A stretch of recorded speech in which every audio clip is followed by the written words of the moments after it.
Start? Okay. Is everyone in? Whoops, sorry. Oh They gosh. in yet? Yep. Okay. All right, thank you everyone for joining us today as we continue our series on suicide prevention and racial equity. These trainings are provided by the Massachusetts Department of Public Health Suicide Prevention Program. Today, Dr. Pata Sayamoto and Jennifer Kelleher, the Managing Director for the Massachusetts Coalition for Suicide Prevention, will presenting Widening the Lens, Oppression Theory, Intersectionality, and BIPOC Identity. They will present a model for oppression theory to understand the manifestations of oppression that get played out on multiple levels. And they will address intersectionality on the ways that oppression are compounded and interconnected in people's experiences, including their mental health. They'll also explore a model for BIPOC racial identity development and how the process of identity development shapes the way the BIPOC interacts with, counter, and survive dominant systems, institutions, and communities. And lastly, they will examine how these concepts are connected to suicide prevention and mental health. So without further ado, I am pleased to welcome Dr. Sayamoto and Jennifer Kelleher. Hello, everybody. Okay, let's see. I got to move the slide without moving it too far. I'm Pata Sayamoto, and I am the co-chair of the Greater Boston Regional Suicide Prevention Coalition, the co-chair of the MCSP Alliance for Equity, and the chair of the People of Color Caucus for the Alliance. I also serve on MCSP's executive committee. I am a co-author of Widening the Lens, Exploring the Role of Social Justice in Suicide Prevention, a Racial Equity Toolkit. I earned my PhD from the University of Pennsylvania and did research on anti-racist education and issues of race and racism. I'm also a feminist scholar, writer, educator, diversity trainer, and mental health activist. The Alliance for Equity started in 2017 to inform the Mass Coalition for Suicide Prevention on all levels. The Alliance is comprised of two caucuses, a People of Color Caucus and a White Ally Caucus. And although we do much of our work together, we do break into affinity groups as needed. And I'm Jen Kelleher. I am the Managing Director for the Mass Coalition for Suicide Prevention. I've been with the coalition for 8.5 years. I am the co-chair of the Alliance for Equity and the chair of the White Ally Caucus. And I am also one of the co-authors with Pata of Widening the Lens Racial Equity Toolkit. For those of you who aren't familiar with our coalition, we were founded in 1999 as a broad-based alliance of stakeholders, which includes representatives from state agencies, mental health consumers and providers, loss and attempt survivors, impacted family and friends, and concerned individuals and organizations, all working together in partnership to reduce suicide and self-harm in Massachusetts by mobilizing a broad-based group of activists and leaders at the community level. And our mission is to prevent suicide through statewide collaboration and advocacy. Okay. So before we get started, those of you who have seen our webinars before know we do this with everyone. And we're going to talk about a model called the window of tolerance. And this is just a model that allows us to be aware of how we're feeling given information and maybe things that are you haven't heard before or that are new and challenging. So normally we go through the window of tolerance and hopefully most of our time we're in smooth sailing. You know, we're at optimal arousal zone and we're carrying on with our daily lives. But sometimes either we're triggered or, you know, we confront something challenging or difficult. We will go into the hyper arousal where we get emotionally overwhelmed or panicked or feel unsafe, or hypo arousal where we might feel numb with no feelings or no energy and we can't think and shut down. And we just ask you to be aware of where you are in the window of tolerance. And if you need to take a break, do that. If you need to stretch, do that. Just take care of yourselves through this presentation, because some of it may be new information and some of it may be challenging. The other thing we do is to talk just a little bit. We're going to talk more about the specific topics later in terms of why do it in suicide prevention. But we also want to just briefly talk about why do equity work in suicide prevention in general. Why do we use a racial equity and social justice lens to do suicide prevention when a majority of people who die are white men? Well, first, suicide affects everyone. Suicide is a public health issue that doesn't discriminate, and any death by suicide is a tragedy. Systems of oppression intersect with suicide and suicide prevention in a number of ways. Racism hurts Black, Indigenous people of color, or BIPOC, and white people, albeit differently. Racism increases the risk of mental health concerns and suicide for BIPOC. And racism systematically, disenfranchises, erases, and constrains people of color, which results in poor physical and mental health outcomes. Racism gives white people an unfair and unearned advantage, and the expectation that that advantage and privilege, and the belief that the advantage is deserved and the norm. It also limits white people's perspectives and behaviors. Now, if we elevate the situation of those who are most marginalized, then we may catch others who are falling through the cracks. For instance, if we have practitioners who practice cultural humility with their clients, then their ability to be non-judgmental and curious aids not only BIPOC, but others as well. And anti-racist work is suicide prevention. From a social determinants of health perspective, we must look at racism as a factor for suicide. Okay. So the first concept we're going to talk about is the wheel of oppression. And it's an oppression theory model. And I just want to stress that it is a model. It doesn't account for every possible scenario, every possible identity.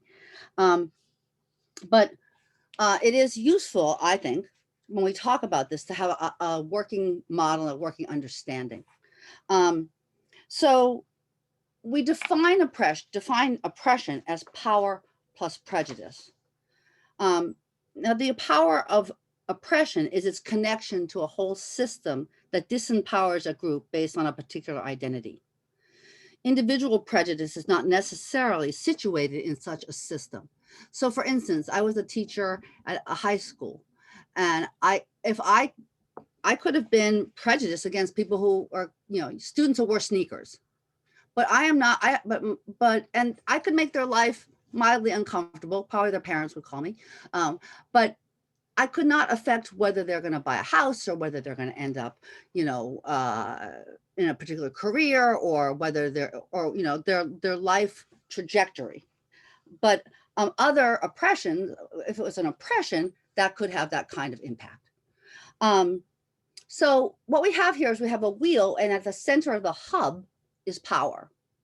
Now the spokes, the parts that come out, are all the different oppressions or isms. So we have racism and sexism, ageism, religious oppression or anti-Semitism or Islamophobia, gender oppression or transphobia, ableism, heterosexism, and homophobia and classism.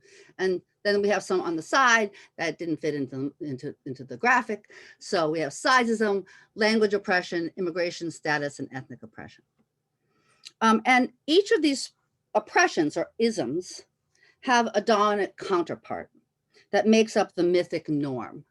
So the mythic norm is a white male, middle-aged, at the peak of productivity, whatever that is, but I'll put that in quotes here. Christian, cisgendered, meaning that your gender is aligned with the biological sex you were assigned at birth, able-bodied, heterosexual, and middle class. So that's the mythic norm. And if you're lucky, you experience, if you're part of that mythic norm, at some point you're going to get old. So you may experience some oppression of that. So every person at some point may experience some kind of oppression. Now you have to remember that we didn't choose this system. We didn't decide as we were being born, oh, gee, I'm going to go into an oppressive system. No, we were just born into it. And whatever identities we were born into is, we were born into a system that then we have to now address or deal with either, blindly or with our eyes open. So, that's our choice, really. So this system of oppression functions on a number of levels. And those are the rims. There are 4 rims. I'm a bicyclist. There's usually only one, just saying. But anyway, so there's four rims to this particular wheel. And the first level is individual. And we have cultural, institutional, and systemic. So, if we're looking at, and we're going to unpack an example even more. But if we were looking at, you know, for instance, on the individual level, bullying is a, you know, really common individual thing. And so if you had, you know, a child of color at a school and they're bullied, that's at the individual level. Now, the cultural level, let's just take that child and think about, well, does that child of color see themselves in the curriculum or see themselves in the sort of cultural aspects of what goes on in school, say? Usually not, is my experience having actually worked in schools. Institutionally, studies have shown that Black children in particular are more likely to get detention and suspension for disciplinary issues than white children are. So so we have institutional policies and procedures that are at that level that affect a child or you know, a whole group of people. And then we have the systemic. So we have an educational system from schools to standardized tests to disciplinary procedures that work together as a system to be oppressive. So we have the different levels. Now I just want to take a moment and see, I'm going to ask everyone if anyone has any questions as of now in the chat. So I'm going to take just 1 second to see if does anyone have any questions, because I know this model has a lot of moving parts. So I just wanted to make sure that everyone was on board. So I will give another second and see if anyone has anything else. Everyone's following me? That's a good sign. Yay. Okay. Another aspect of this model is the stuff in the right-hand corner. So we have, there is a question about, can we get copies of the slides? Jen, can you put our email in there? And I'm happy to share them because it's going to be public anyway. Absolutely.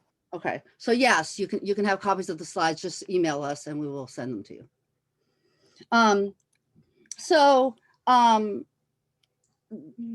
If we're born into the system, and if you are in the oppressed a social identity in the mythic norm, then you are an agent of oppression.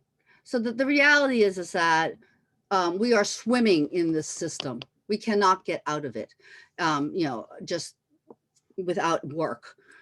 So you know, people perpetuate this oppressive system without even really knowing it. It's just the norm.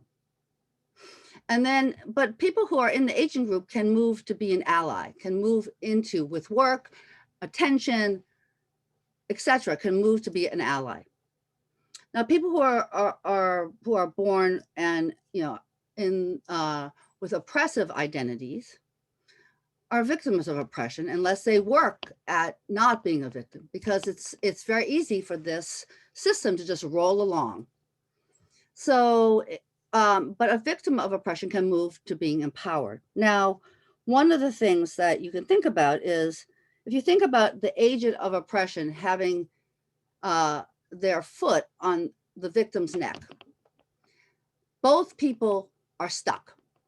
Now, differently stuck, mind you, I mean, but that agent can't move. So as long as we are stuck and not paying attention or not working toward being allied or empowered, then we are just complicit and going along in this oppressive system. So working toward allyship and empowerment allows for us to create different kinds of relationships with each other, as well as different kinds of relationships with the system. So I want to unpack an example, which is sizeism. Now, the reason I chose this is just because it's not often, it's not one we normally think of. I talked a little bit about race. I want to talk about sizeism for a minute as an example. So how does sizeism play out on different levels? And if people have ideas, if you throw them in the chat, that would be great. I'd love to see some interaction, but so how does sizeism play out on an individual level? Sizeism is both. It's about height, weight. It's not, you know, it can be any kind of size related concern, right? So on individual bullying, absolutely. I mean, kids who are different sizes and adults even get bullied all of the time. Yes. And in fact, I lived in Philadelphia, and a reporter did a story, which is basically about sizeism. She went out, and she's a reporter. So she's a typical, thin woman, very kind of attractive by the sort of mythic normal standards. And she put on lots of padding and pretended her car was broken down. And it took, I think, 3 hours for anyone to stop and help her. But as soon as she took her padding off, it was instantaneous. She got help. It just showed the ways that people kind of think about, size and whether they want to help or react to a person. So on the individual level. So we have stereotyping, assuming tall people play basketball. Absolutely. Heavy people are unconcerned about healthy eating. Yes. There's lots of stereotyping. And that happens, that happens on an individual level. It can also go into other levels, right? Because if you have a doctor in the medical system who's stereotyping people, then it can be at an institutional or a systemic level even, right? Standards based doesn't take out needs beyond that. Yes. So we have the issue of things like airlines seats. People who are too tall or for that seat are very uncomfortable, or too wide for that seat, that little tiny seat. And that's an institutional level where we have the institution of the airlines creating standards that do not accommodate a variety of sizes.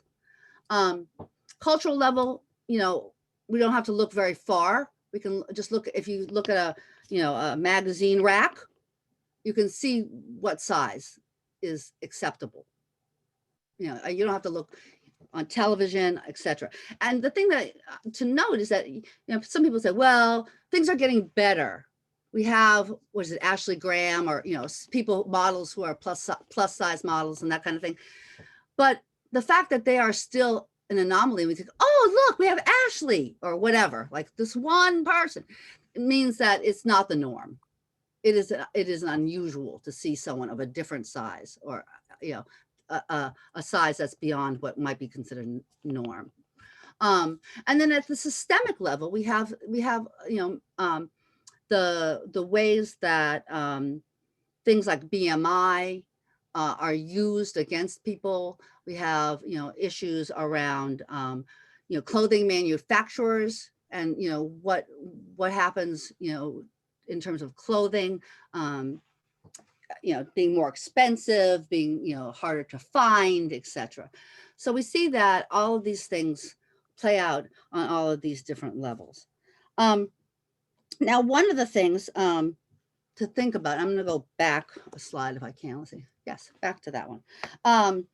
Is that these oppressions actually relate to each other in a lot of ways. So, for instance, sexism relates to homophobia. If you're a woman and you're not traditionally feminine, and whether you're gay or not, people, you will be called a lesbian or worse, right? And that's a put down.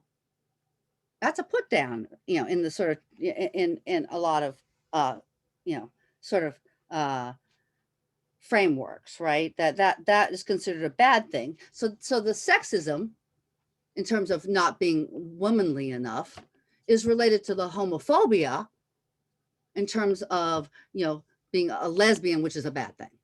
So all these things are connected. And when you have impressions that are compounded, that's called intersectionality, which is what Jen's going to talk about next. So let me get to that slide. So as Pat has said, the intersection and compounding of oppressions is called intersectionality.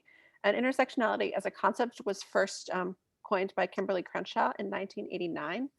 And it refers to the interconnectedness of social identities like race, gender, sexuality, and class that create overlapping and interdependent systems of oppression or disadvantage.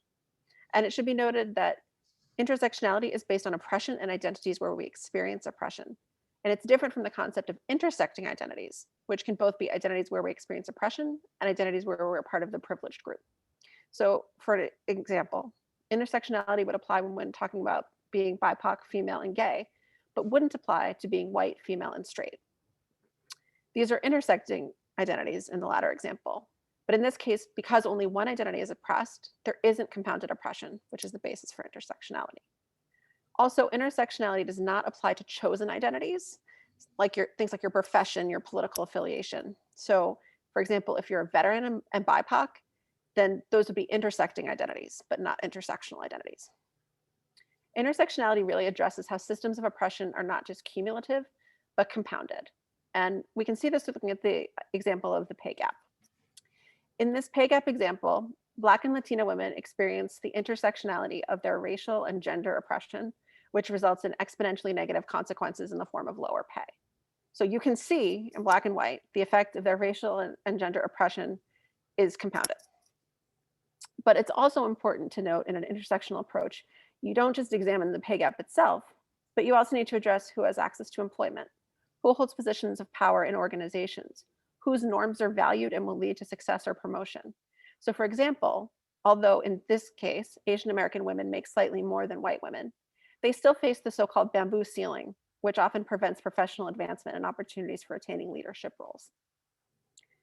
Lack of an intersectional approach to social justice can lead to a wait your turn mentality, where different oppressed groups are expected to ignore their intersectional oppression in order to prioritize or address a single identity or oppression first. So focusing on sexism and ignoring racism, or ignoring sexism in favor of exclusively addressing classism.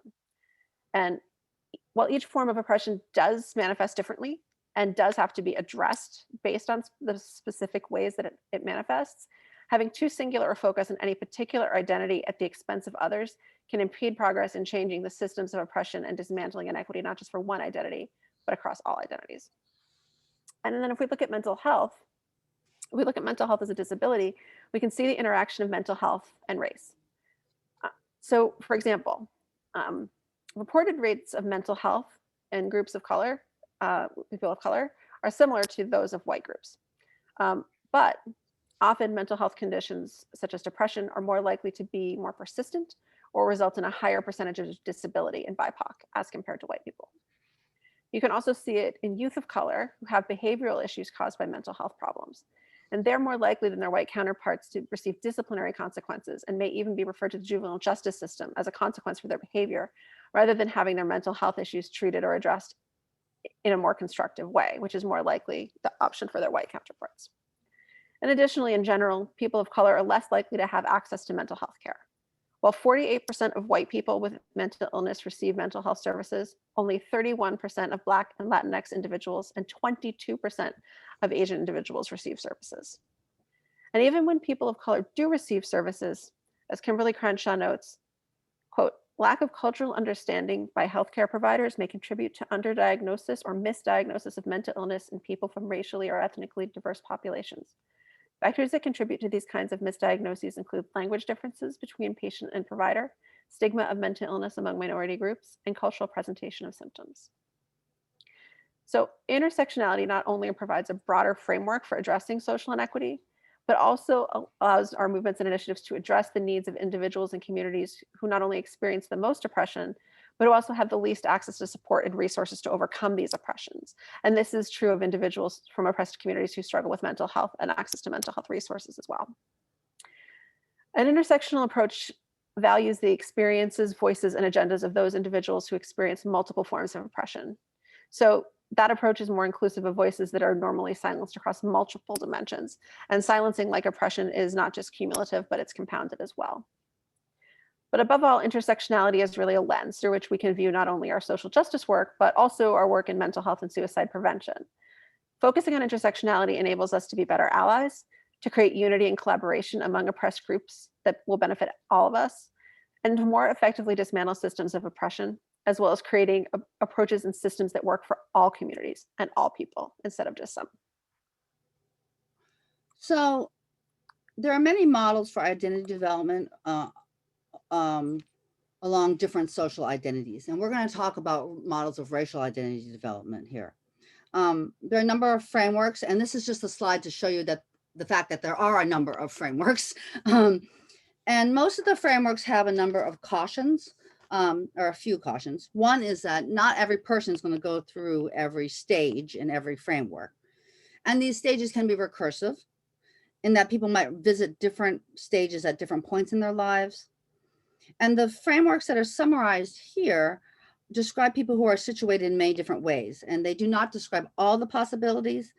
I've listed a few frameworks, and if people are interested, in these, they're all by different authors or slightly different, but each of them describe the experiences of racial identity development in people of color or biracial people or white people or this integrated model. And these frameworks can be useful tools for self-reflection and for building empathy and understanding of people who are situated differently from ourselves. So the model I'm going to look at is the integrated model, which is this one. And I am actually going to look at this model, and I don't expect you to be able to read all that, just for people of color. In our whiteness webinar, which was 2 times ago, and is on our website, we talk more about white identity development. So this time we're going to talk about people of color. So, but I'm using the integrated model. So the first stage of the integrated model is conformity. And that stage is actually for people, whites and people of color. And after that, it diverges. So conformity is the first stage. And it's the stage where people just feel like they're regular Americans. The issue of race is not really on the table. It's mostly unconscious, and members of both groups try to emulate whiteness in action, speech, dress, beliefs, and attitudes, because whiteness is perceived as the norm and as positive. It's important to note that the concept of whiteness is pretty invisible to people of color in this stage. It's like it's not sort of part of their understanding. And as a young child, I lived in a white community, and I didn't really I didn't know I was different. I didn't know I was different for a while. But you move from conformity to dissonance. And this is when you realize that, wait a minute, maybe I'm not like every other American, like maybe I'm not a white American, right? People of color, it occurs, well, they want to get along and be American, but then they discover that their race may preclude them from some benefits that white people get. And there's a sense of confusion, like, wait a minute, I thought I was American, and now I'm being told I can't get the same benefits that white people get. And they begin to see that racism is impacting them. Now, I remember distinctly being in kindergarten and being chosen to represent Japan as my country. And there's a picture of me actually with all the, a kimono. I'm in a kimono, and there's I'm in kindergarten here. So obviously by kindergarten, I was pretty clear that I was different, and so was everybody else. And in elementary school, being called chink and those kinds of things just, solidified that difference. So from dissonance, a person can move into immersion. And this is where the questions that come up in dissonance and disillusionment can lead to this feeling of anger. Like, okay, things are not equal, and I'm angry about racism. And in this stage, people of color feel that most white people are racist and that most white people are part of the problem. So, and, for me, I think this stage really came up in high school for me, in terms of when my father in 11th grade shared his experience of the internment. And that kind of sharing of the internment and the systemic oppression that he felt made me very angry. It was like, no, this is not right, right? So from immersion, people can immersion. I know, I was like, I wish I had chose a different word actually, but okay. So in this stage, anger about racism gets directed toward white people and leads people of color to feel that they could only be with other people of their own racial group who understand them. Okay, so this experience really, people try to avoid contact with white people and seek out people of their own race. And for me, I mean, to some degree, my work in the Asian American community is related to this stage. I have done work in the Asian American community around mental health concerns. And there is a sense that we need to take care of our own, that we need to be a little insular here and figure out these concerns for us as Asian Americans and how that's different and how it's the same. So from immersion, you can move into internalization. And this is when there's a realization that the negative qualities that white people have are also in my own group, our own groups. So, and that there's also the realization that not all white people are the enemy. In fact, racism is the enemy. So it moves from looking kind of broad strokes, thinking, okay, wait a minute. So racism is the enemy, and there's something that we can fight against too. And there's also a manifestation for more control of who we want to be, and realization that, yes, race is very important and clearly shapes our lives, but we're more than just a person of color. There's more aspects of our identity, and you can see that in the wheel too, right? I mean, when we focus on one identity, sometimes at the expense of others.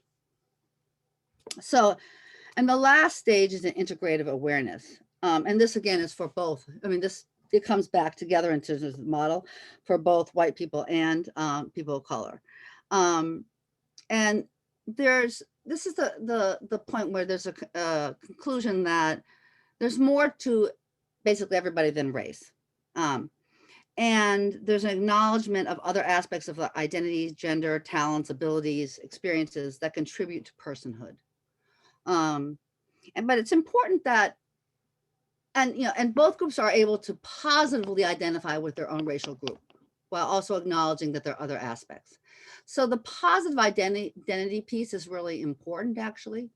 And for people of color, I think it has to do with really valuing our cultural backgrounds and heritage and history, and really developing a positive racial identity that counters the racism that we experience. For white people, it has to do with coming up with an anti-racist identity and realizing that the anti-racist work and becoming an ally creates a positive white identity. So those are sort of the differences in terms of all this. Now, this model was created on the individual level, right? I mean, it's a psychological model about individuals' development.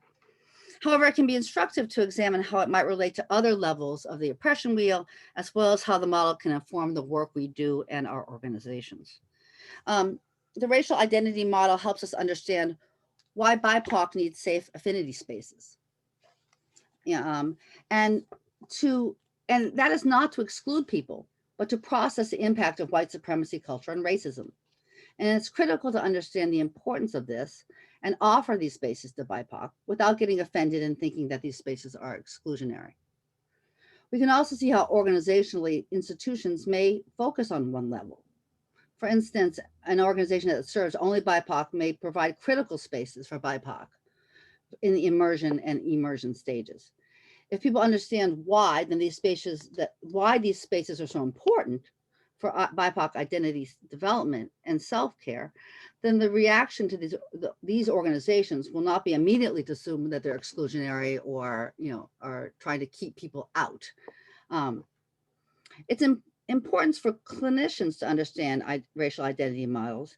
Even if clinicians have an awareness of cultural difference, they may not be familiar with identity models that might help with asking questions rather than making assumptions. It may also help clinicians understand their own racial identity development and how these different stages might interact with their clients. And that's really important. In fact, my own therapist wasn't aware of them. And in preparation for this talk, I made him listen to this section. And now he's aware. It's also important to understand that we can't isolate any one social identity from another. It's not like we walk in and say, oh, today I'm a woman and tomorrow I'll be a BIPOC. It's like it's all together. And that these identities can be conflictual, actually, in particular situations. For example, if I'm in an Asian American group, I may feel connected to the group as a Japanese American woman, but not able to share my bisexual identity for fear of biphobia. So the environment in which we live and work also plays a role in how one goes through different stages of identity development, as well as what one could share or not share. In our organizations, it's critical we understand the ways that intersectionality impacts racial development and learn to embrace all of our identities as we do our work. Understanding and awareness of racial identity models allows us to understand communication with each other differently as well, and not take any particular communication personally. For instance, if white people don't want to deal, if BIPOC don't want to deal with white people, it might be they might be in the immersion stage and need space to process. And if the white person understands this, they can realize that the BIPOC action is not actually a personal affront. It has more to do with where that BIPOC person, where they are in their development and what they're needing to do. So racial identity model focuses on one social identity, racial identity, obviously. Important to realize that our identities don't exist, like I said, in isolation. And we need to understand, even if we have oppressed identities, that we need to acknowledge the identities where we have privilege. Because lots of us have multiple identities, some privileged and some not. And if we are have oppressed identities, we also need to say, well, wait a minute, these are areas I'm privileged, and then learn to leverage that privilege as well. So you can have privilege in one area, not in another, and both these things are true at the same time, right? And it depends on which lens you're using, which gets highlighted. It's often easier to see our oppressed identities rather than those where we have privilege. And in part because the oppressed identities are in our face, right? Because, we are experiencing oppression based on that identity. And the ones that are in the mythic norm are considered normal. So it's not even necessarily on our radar until we make it on our radar. For example, I have a number of oppressed identities. I'm Japanese American, a woman, bisexual. I live with depression and PTSD. However, in terms of economic class, I have privilege.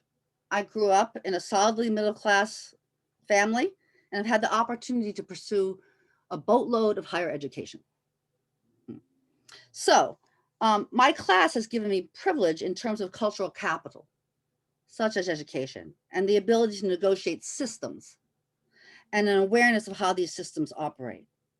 So when my landlord wanted to keep my security deposit, I researched my rights and wrote him a 5-page letter, quoting the law and stating that I'd go to small claims court if we couldn't resolve the issue. I got my security deposit back. Now, if I didn't have that cultural capital, it would not necessarily have been easy to get the security deposit back. In fact, I might not have even known what to do, right? I mean, I knew what to do. I could do it. It was a pain in the neck. I did it and I got my money back. Someone who didn't have that cultural capital might not have been able to do that. And so one thing that I do is leverage my privilege in this area. In fact, I've written 3 letters for different people to get money back from their landlords. And this is an area that, I am very aware. I can help others in this regard.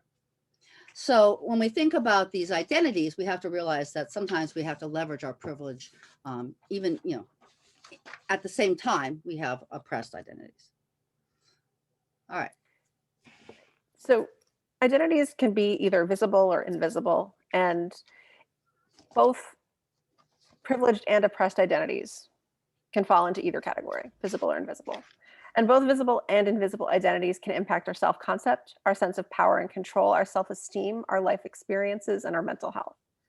And whereas visible identities impact both how we see the world and how other people see us, invisible identities may not impact how people see us, but they do impact how we see and experience the world.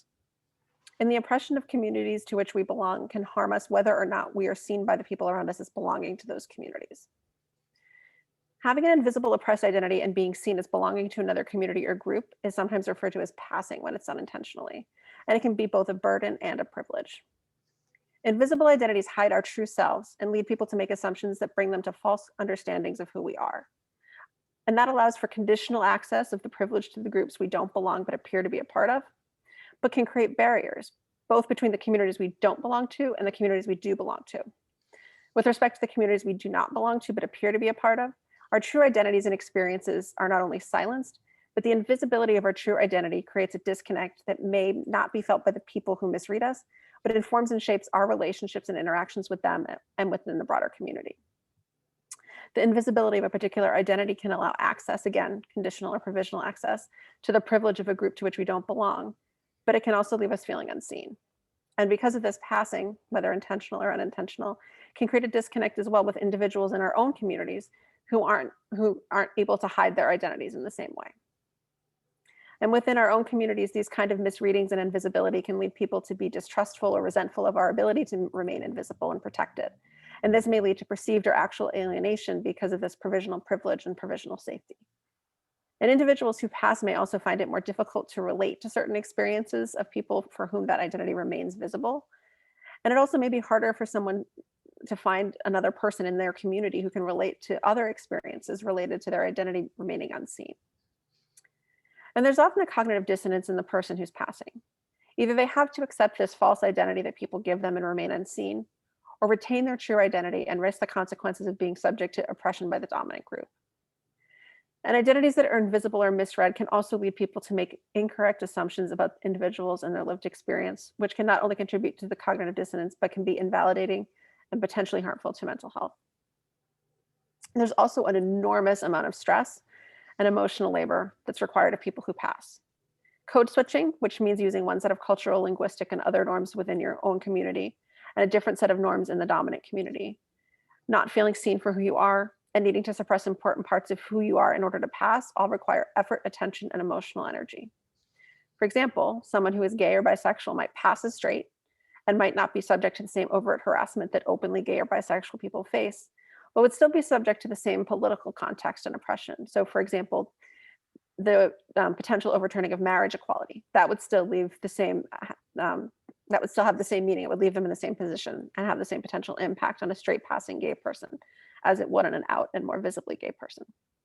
And also the emotional impact of microaggressions, even if they're not necessarily directed at someone who's passing, still have a personal emotional impact for people with those invisible identities. A straight passing gay person will still feel the same emotional pain when someone says something homophobic, but the pain just won't be seen by the people around them. When our identities are invisible, we're forced to make a choice between disclosing or remaining silent about who we are. But when and how and to whom individuals disclose identities can have consequences. But also, remaining silent and not disclosing has consequences as well.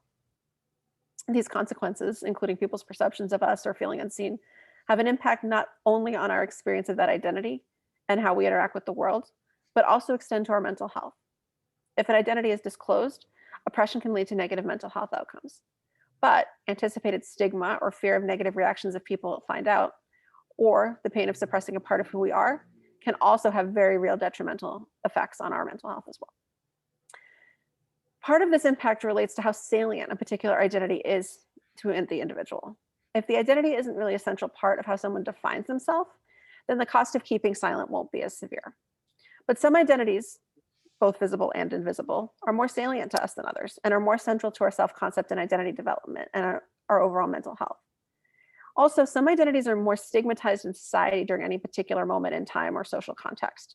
So for someone to experience oppression based on a particularly salient or a particularly stigmatized identity, or to feel forced to conceal that identity for fear of how they may be seen and treated by others if that identity is seen, that has a deep and lasting impact on someone's mental health. And it should be noted that mental health status and living with mental illness is also an invisible identity, which people must choose to disclose or remain silent about. And that can significantly impact how people are seen and treated. Both visible and invisible identities carry with them unique experiences, perspectives, and self-concepts, as well as informing unique identity-specific understandings and approaches to mental health and suicide prevention. And these experiences, especially in mental health and suicide prevention, can lead to unique risk and protective factors that need to be understood not only by clinicians in treating individual clients, but also by the larger field in shaping our own understanding, our own approaches to the work, and the broader context of what mental health and suicide prevention are, including an awareness of the real need for and utilization of culturally and linguistically appropriate interventions. And it's particularly important for mental health and suicide prevention providers and other professionals to be aware that not everyone's identities are easily seen. And as a field, we should speak and act in a way that assumes that anyone could be coming from a position of experiencing or have experienced oppression, and that each person may have a different perspective, experience, or way of navigating the world and their own mental health within that context that they find themselves in based on their oppressed identities. Intersectionality applies to invisible as well as visible identities, and it often shapes people's understanding, experience, and assessment of how a particular identity has impacted their understanding of themselves, their lives, and their mental health. For example, a person who holds only one oppressed identity may find that experiences that are informed by that identity are incredibly salient to their self-concept, life experience, and mental health. Another person who experiences oppression across multiple identities may experience one or more of those identities as less salient when compared to the others. And without understanding how people identify, how their identities inform their perspectives, experiences, and mental health, there isn't any way to truly offer interventions that not only support people's specific needs, but also address the unique protective factors that have been shaped by these identities and the resources that are available within these communities. But if we're unaware and we ignore an individual's invisible identities, we can make false assumptions that lead to a person's needs not being addressed, or in some cases, to an individual being treated in a way that is detrimental to their experience of their identity and of the world, and also consequently their mental health. When we don't address intersectionality and invisible identities, we contribute to people and communities' experiences of being unseen, unacknowledged, and alienated.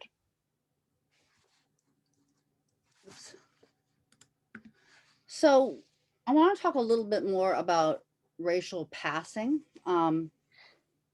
Racial passing occurs when a BIPOC person appears to be white, and it can be intentional or unintentional, in that a person can hide their racial identity or can just be assumed to be white without intention. Racial passing can give people the advantages of white people in society, but it comes with a mental health cost. People can feel conflicted about passing, and this is related to what Jen was talking about. The passing person can feel guilt for having advantages that they receive that others in their actual racial group do not. They can also feel unseen and dismissed. There can be a conflict about when and if to come out and disclose their actual racial identity because of the reactions they may receive. And it can also work. Coming out is also one of those things that can be questioned as well. So for instance, my daughter, who is multiracial Japanese American and passes as white, sometimes gets pushback when she claims her Asian identity. And this creates a sense that she doesn't have the right to claim her identity and celebrate it, which erases part of who she is. For all oppressed groups, one result of constant oppression is called weathering. As described by Arlene Geronimus, any person or group of people that is marginalized by society in which they live faces erosion by the cumulative effects of that inequality, which is called weathering. And weathering is a phenomenon characterized by long-term physical, mental, and emotional and psychological effects of racism, and of living in a society characterized by white dominance and privilege. The results of weathering are poorer health outcomes, lower longevity rates, poorer mental health, and overall diminished quality of life for those who experience. Weathering can occur with invisible and visible oppressions, including among passing individuals. However, if you are intentionally passing, you'll probably experience weathering differently, as you may not have the support of those around you to acknowledge the effect of weathering. This can leave a passing person isolated. And in addition, a person who is passing intentionally, when they are can be plagued with the fear of being discovered, which could lead to negative consequences. So one of the things that can happen with oppression is that people can internalize it. And one of the reasons why BIPOC might intentionally pass or as white is to keep their identity invisible and hidden is because of internalized oppression, feeling like they are not as good as, right, a white person. So then they try to pass as a white person. So much of this information on internalized oppression comes from Community Toolbox website section on internalized oppression that was drafted by Maria Axner. And it's a really good website, by the way, Community Toolbox. And she writes about an author, Donna Bivens, who provides the following definition of internalized oppression. And I really like this definition because, and I'll read it to you. It says, as people of color are victimized by racism, we internalize it. That is, we develop ideas, beliefs, and actions and behaviors that support or collude with racism. This internalized racism has its own systemic reality and its own negative consequences in the lives and communities of people of color. More than just a consequence of racism, then, internalized racism is a systemic oppression in reaction to racism that has a life of its own. In other words, just as there is a system in place that reinforces the power and expands the privilege of white people, there is a system in place that discourages and undermines the power of people and communities of color and mires us in our own oppressions. I think it's really important, the idea that it is its own system, internalized oppression. And there are two ways that internalized oppression functions, at least two. One is it operates on an individual basis. So a person believes the stereotypes, misinformations that she hears about herself and holds herself back from living her full potential, or acts in ways that reinforce the stereotypes that are ultimately self-defeating and harmful. So individually, we can have internalized oppression. But internalized oppression also occurs among members of the same cultural or racial group toward each other, right? So people in the same group believe, often unconsciously, the misinformation and stereotypes that society communicates about other members of their group.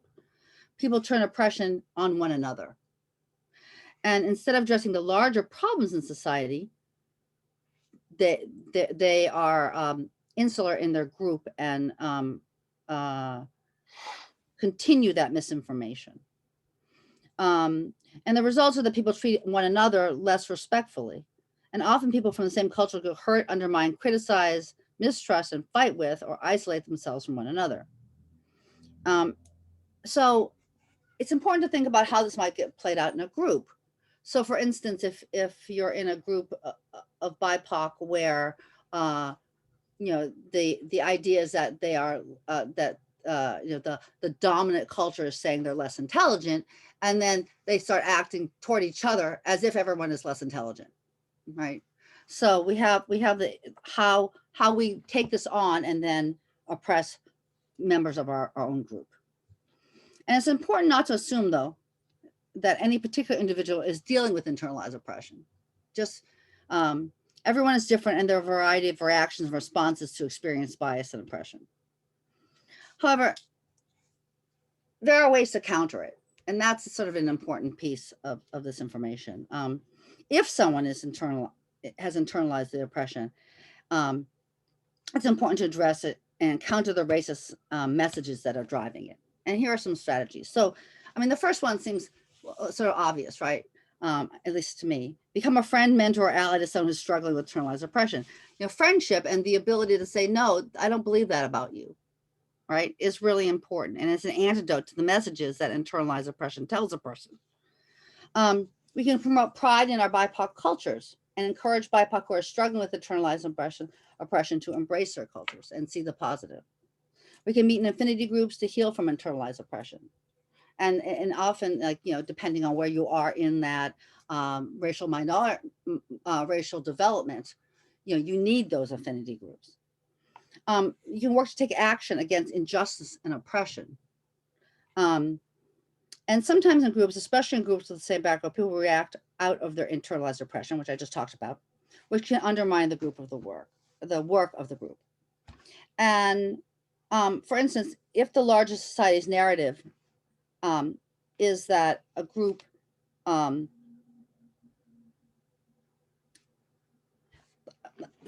like I said before, if a narrative is that a group is less intelligent, the people might treat each other as less intelligent. And in this case, if that were the case, right, if it were a group where people were dissing each other, it's important that the group, that a person who's trying to interrupt that model respectful behavior and actually call in, say, wait a minute, let's stop the meeting and see what's happening here. So that awareness can change a whole group dynamic. So, I mean, a person saying, well, let's stop the meeting, stop the action, and point out that we are addressing each other based on our stereotypes, not on what we know. So there are ways that we can address these things, both individually as well as in groups, if we have the awareness that internalized oppression is actually happening or can happen to people of color. So with that, we're going to talk a little bit about suicide prevention. So why is all of this important for suicide prevention? Oppression theory, intersectionality, and BIPOC identity are critical in mental health and suicide prevention, because any oppression for mental health issues, if we don't understand what it means to experience oppression, any mental health approach will be, for a large section of the population, including BIPOC, not just incomplete or inadequate, but in some cases it will actually be harmful.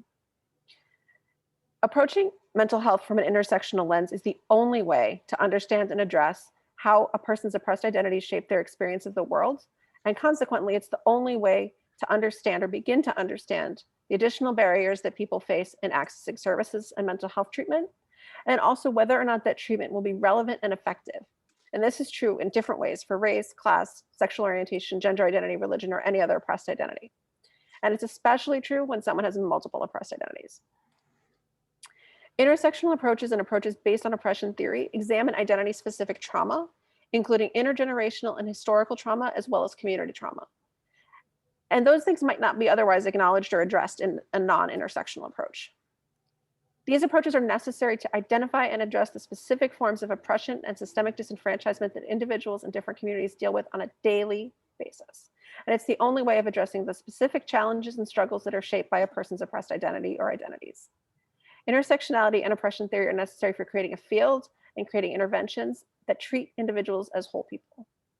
Acknowledging people's whole identity encourages them to share how that identity has shaped their experiences and their mental health. An equally important and intersectional approach encourages us to consider identity-specific forms of resilience and protective factors, including community care. Intersectionality and oppression theory are also integral to mental health and suicide prevention because they're necessary to fully understand why there are some people whose experiences have led them to distrust the mental health system and treatment. And to fully understand why mental health treatment that is Eurocentric and rooted in white norms may not be helpful and may have led to experiences within the mental health system that were actually harmful in the past. Because our mental health doesn't exist separately from our experiences or identities, and our identities don't exist separately from each other, intersectionality needs to be taken into account at every level, even by gatekeepers and community members, in order to fully understand not only how different communities have different experiences in the mental health system and different approaches to dealing with mental health, but also in recognizing that risk and protective factors and even warning signs may not adhere to the norms that we're currently familiar with in the field of suicide prevention. There also needs to be an awareness that mental health status is not visible, and a consideration of how that impacts us as a field, especially when we're talking about signs of depression and suicidality. And this is especially true when we're talking about oppressed communities, which may approach mental health differently than our current methods lead us to understand. We need to acknowledge that not only are there a wide array of indications that a person can be in distress or suicidal, but that we don't know them all, and that they can vary from community to community. It's critical that we become more educated on other cultural norms with respect to mental health, but also with respect to communication. For example, is it culturally offensive to the person you're speaking with to ask the question directly, which is what we're all taught universally as a best practice in the field? And if that's true, then how do we consider and adapt to a wider array of presentations and experience of mental health and suicidality than our field currently accounts for? Intersectionality and oppression theory are one answer. Representation and equity within the field is another, and they both need to work together. In order to shift the way that we approach suicide prevention, we need to have a field that is representative of the people we want to serve. And currently, we don't have that. This means that for white people, we need to display cultural humility and defer to the lived experiences of BIPOC with respect to mental health and suicidality, as well as what might constitute effective treatment or intervention for individuals in that community. And in some communities, this may look very different than as a field what we expect or think of. So that means as a field, we need to broaden our perspective. We need to educate ourselves beyond the lenses we currently use, including expanding our understanding of the ways we can recognize someone is in distress and how to intervene effectively when they are. These aren't questions that as white people we can answer ourselves. These are questions that BIPOC communities have had a deep understanding of for a very, very long time and have been working to answer for decades, centuries. And without elevating BIPOC voices, organizations, and communities, our perspectives will be dangerously narrow, and people who could have been helped will die by suicide. Partly this is about bringing conversations about race and ethnicity to the forefront as a crucial factor in suicide prevention and within treatment in a way that isn't alienating. So for example, how do you experience your cultural, racial, or ethnic identity impacting your life? In treatment, asking BIPOC about their experiences of their own identity in a way that destigmatizes the conversation and defers to their experience and their self-definition, rather than defining them by how other people see them, that's one way to make the shift. It's about allowing people to define themselves, but at the same time acknowledging the real impact that being defined by others has likely had as well.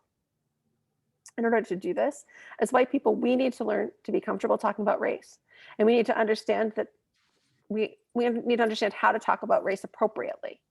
And this takes effort, it takes continual practice, and it takes attention to and correcting of our inevitable mistakes and missteps. And that's incredibly important. In the field of suicide prevention, similarly, we need to defer to the expertise of BIPOC organizations, and BIPOC communities to understand what approaches and interventions will truly be effective. And we also need to understand the emotional labor that it takes for BIPOC to engage with and educate white people about race and racism, especially if our organizations haven't done a lot of this work on social justice and racial equity. And we need to be willing to put in our own work and educate ourselves as well, rather than expecting BIPOC to do the work for us. But this work isn't just theoretical or academic. As a field, again, we need to practice having conversations about race. We need to pay attention to and correct our mistakes and missteps as well. Part of this work for clinicians, other mental health providers, and all of us in the field of mental health and suicide prevention is to consider our own positionality and privilege and acknowledge that the people around us often have very different experiences and perceive the world in a very different way than we do. We also need to consider the lens through which our field views mental health and suicide prevention and what perspectives or current lenses or theories and approaches ignore or exclude. Mental health is traditionally viewed as an internal and personal process that isn't defined by a person's context. But social determinants of health, including oppression and intersecting oppressions, impact not only our experience of the world, but our mental health as well. As a field, we're only now beginning to address social determinants of health, which are the conditions in which we live, work, and otherwise interact with the world around us that can affect a wide range of things like quality of life, overall functioning, and health outcomes, including mental health. And as a field, we're also only beginning to see how oppression is integral to suicide prevention and mental health, both as a contributing factor and as a necessary consideration in creating relevant interventions and approaches. This perspective allows for more expansive efforts, both in individual treatment and also as a field, both in our approaches, in how we're trained to identify mental health warning signs, in what interventions we promote, in how we understand what issues and underlying factors need to be addressed, in how we understand why mental health interventions aren't working for a lot of people, and significantly, what we as a field need to change to be more effective. Social determinants of health are directly related to oppression and intersectionality. Individuals and communities that experience oppression tend to face more inequity and social determinants of health across the board. Not paying attention to social determinants of health and the resulting inequities, which are compounded, by the way, by intersecting oppressions, ignores not only fundamental causes and risk factors for negative mental health outcomes, but also it creates unrealistic expectations based on the misapprehension that everyone who receives mental health treatment can seek that treatment and resources on a level playing field. And further, that existing traditional treatment is in of itself a level playing field, and the mistaken notion that traditional treatment should be equally effective for everyone, but in reality, it's not. Until we address the ways in which our identities shape our mental health, we won't be able to understand or account for the ways in which our identities shape what we need from treatment or other resources. Because in some cases, community supports may be equally effective or more effective than traditional treatment as we see it. But this isn't a problem, again, that can be solved by individuals outside of these communities or who don't share these identities. It's not a problem that our field will truly address until we have representation, until we elevate the voices, perspectives, and experiences of people who experience oppression, BIPOC, LGBTQ individuals, religious minorities, and other oppressed groups.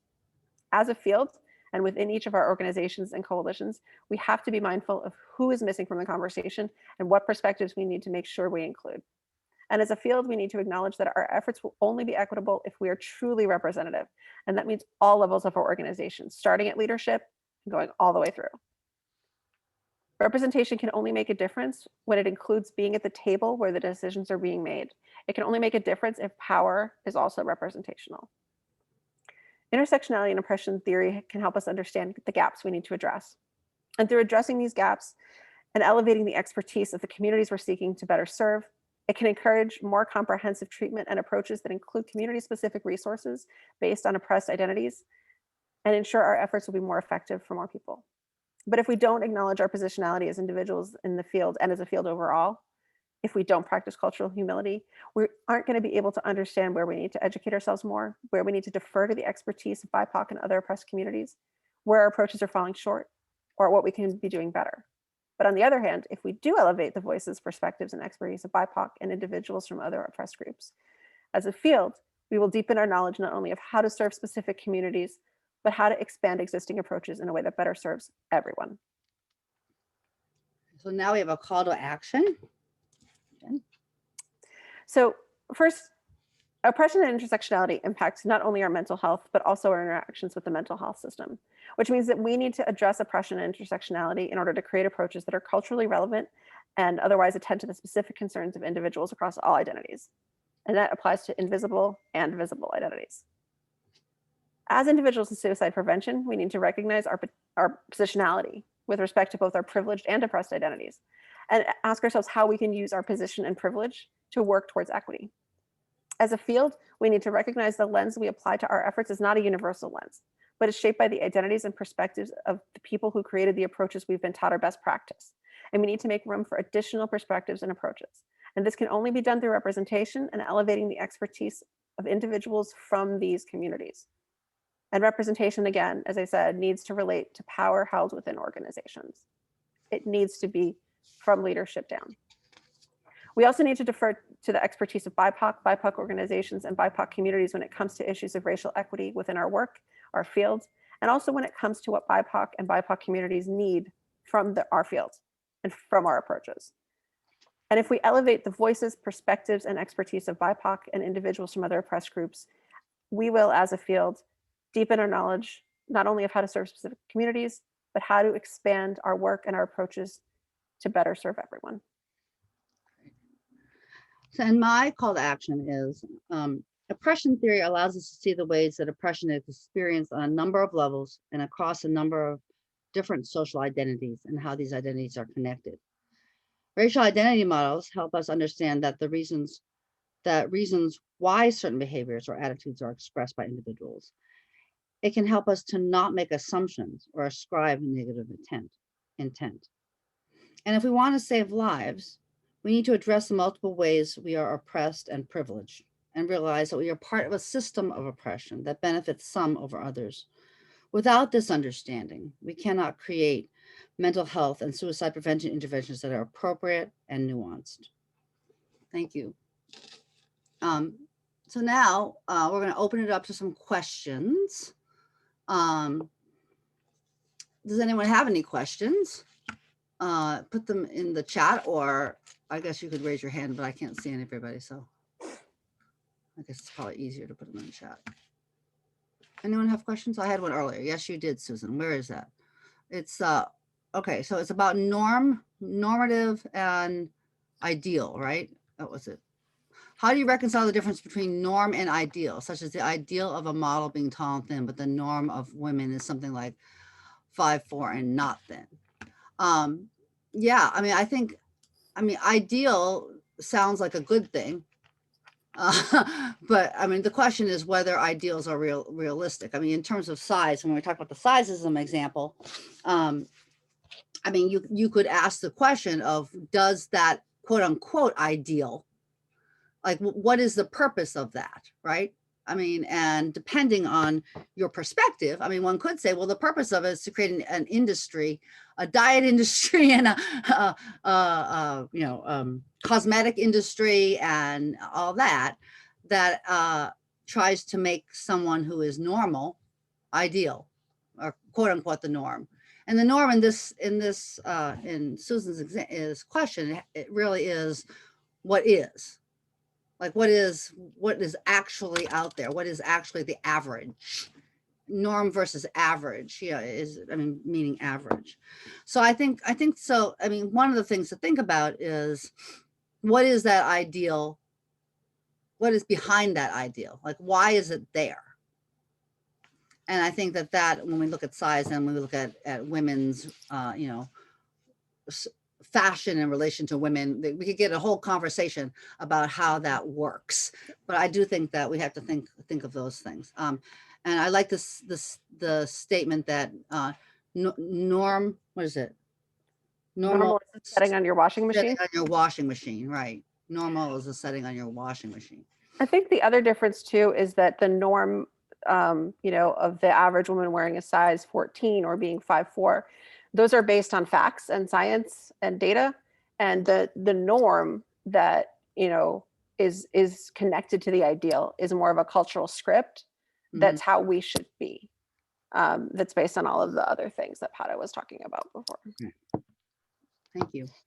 Does anyone else have any questions or comments, thoughts? I know it's December and it's getting dark, but if anyone has any, let's see. Do you think that this conversation applies globally? When we think about working with folks across other countries, do you think it's a safe approach to use this educational framework as a starting point? Yes and no, is my response. I mean, I think needing to do your homework, depending on what you're doing, where you are and what you're doing and what the assumptions are. I think it's very important to find people who are, from the place that you are trying to work or be, I do think that there are many countries and many places where we see there, oppression play out, but it may look differently. It may look completely different. Although I think the idea that when you have oppression, you have someone who is in the dominant group and the oppressed group, I think that's common. But I mean, how it actually gets played out is going to look different. So I think it's important to have the framework, but also to really look specifically at the culture and country or places that you are doing work.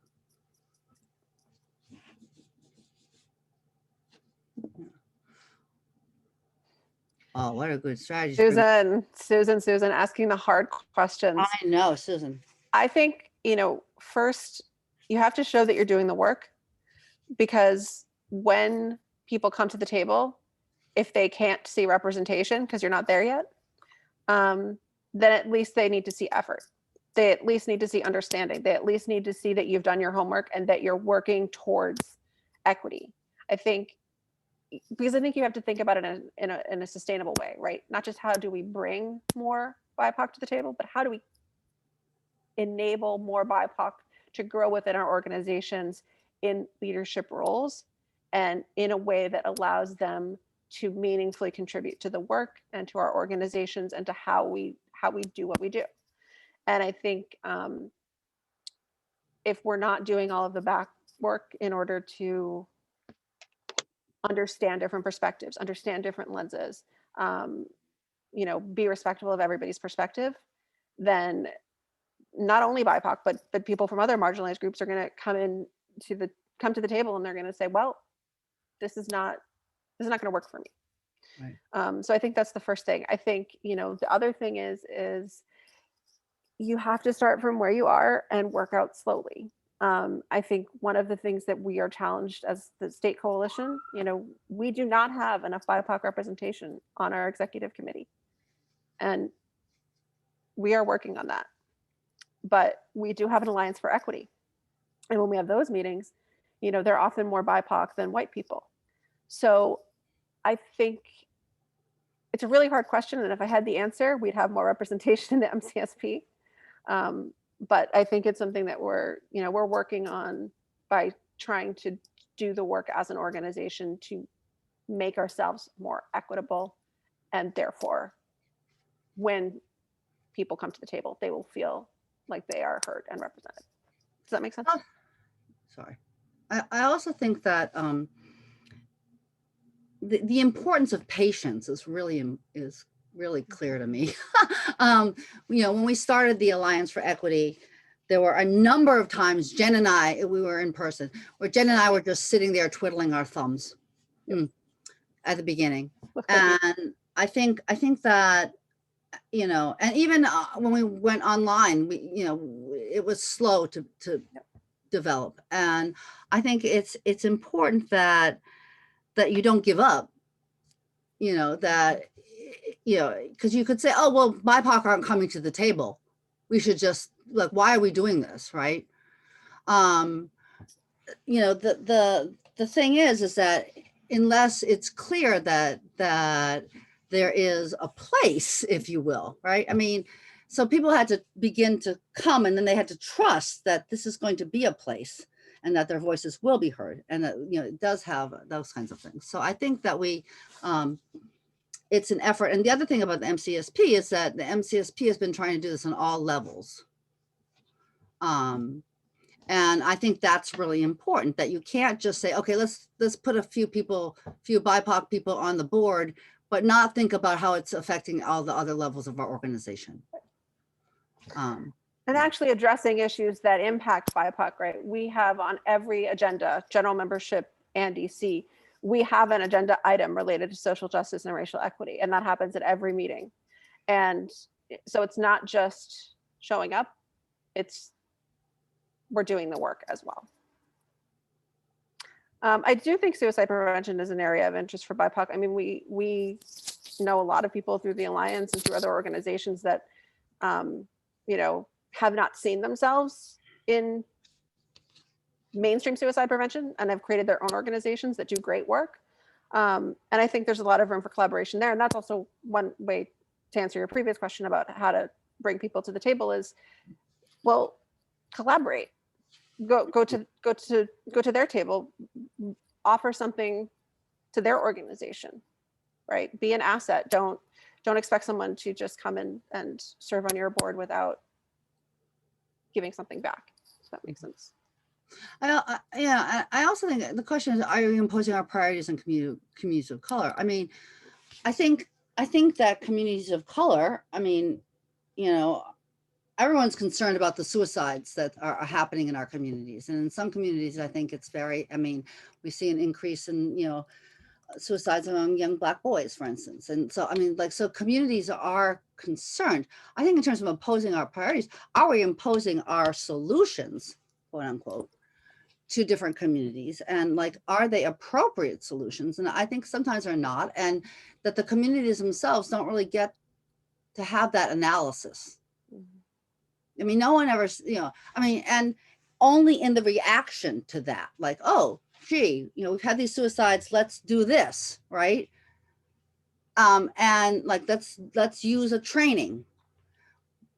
But if the training doesn't feel appropriate, then there's a reaction versus asking ahead of time, well, what has worked, or what do you do in these situations, or what resilience do you think helps your community? I mean, really looking into that. Sure. Thank you for those questions. Those are good questions. Other questions, anyone?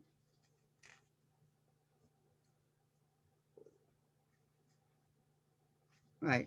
And Pam, you point out that, so the importance of intentionality to move in the right direction more than just an invitation of one, of and in fact, in some ways, when you invite, right? I mean, you have to invite into a situation or into a context that is going to be supportive.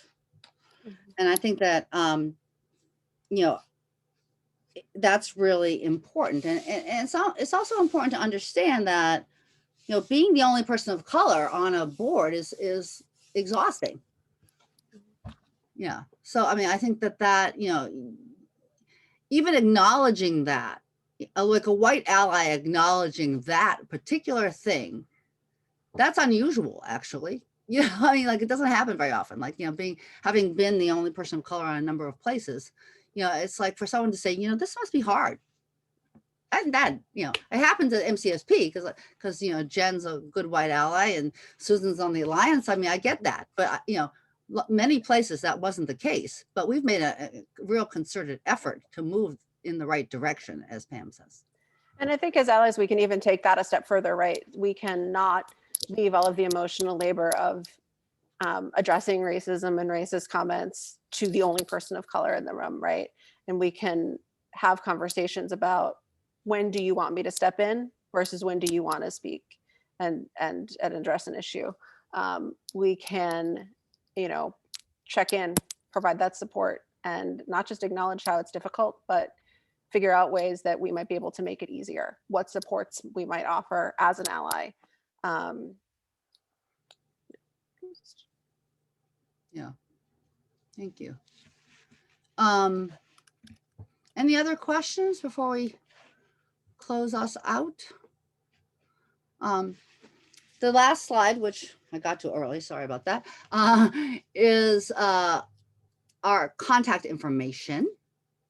You can email us, and Jen also put our personal emails in the chat earlier. You can get our toolkit, which is also in the chat, the URL for the toolkit. And the webinars are on the YouTube channel. They're also right below the toolkit on the MCSP's channel, I mean, on the website, excuse me. So, and just FYI, the toolkit is a work in progress. We are actually working on a revised toolkit. And so if people have thoughts or concerns or whatever, are interested, then they should let us know about, you know, if you have reactions to the toolkit. The other thing is we have Alliance meetings on the first Monday of the month, usually around 5 on Zoom. So if you're interested in the White Ally Caucus or the People of Color Caucus, you can email us either of our emails or the MCSP Alliance for Equity email, and just put in there which caucus you'd like to be part of. Like we said, generally we work together, but sometimes, you know, we will break into affinity groups. We are working right now on our next toolkit, which is on gender. And we're also working on a piece on voices of BIPOC in suicide prevention. So those are the two things we're working on right now, in addition to working as a sounding board for various things in MCSP. So thank you everybody for coming. And we hope you have you know, a good holiday, whatever you celebrate. Yeah, thank you. Yes, Thank you thank you, Jen and Potter and Sue, for today's presentation. It was great and eye-opening and thought-provoking. Please, right now we don't have many trainings. In fact, not any available on our training calendar for the suicide prevention program, but we will be adding them soon. So please check in and make sure you register for other presentations and trainings that we have to offer.